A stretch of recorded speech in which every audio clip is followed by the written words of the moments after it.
Namahagi ng wheelchair sa ilang ospital sa Maguindanao del Sur ang Project Tulong Alay sa Bangsamorong Nangangailangan o TABANG.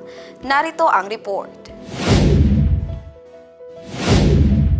Personal na itinurn over ng Project Tulong Alay sa Bangsamorong Nangangailangan o TABANG ang mga wheelchairs at walkers sa Maguindanao del Sur, kabilang na ang Gindulungan District Hospital, Gindulungan Bangsamoro Regional and Medical Center sa Dato Hofer at Buluan District Hospital sa Bayan ng Buluan, araw ng Martes, November 18, 2025.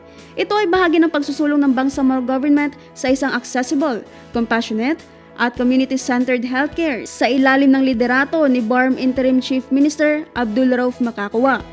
Nais sa katuparan ng proyekto sa pamamagitan ng serbisyong ayuda medikal na isang sub-program sa ilalim ng Health Ancillary Services ng Project Tabang na nakatuon sa pagbibigay ng gamot, medical supplies at iba pang assistive equipment sa iba't ibang institusyon at individual.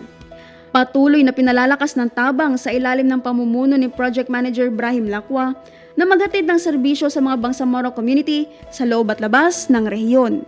Naphtali Velarde, iMinds, Philippines.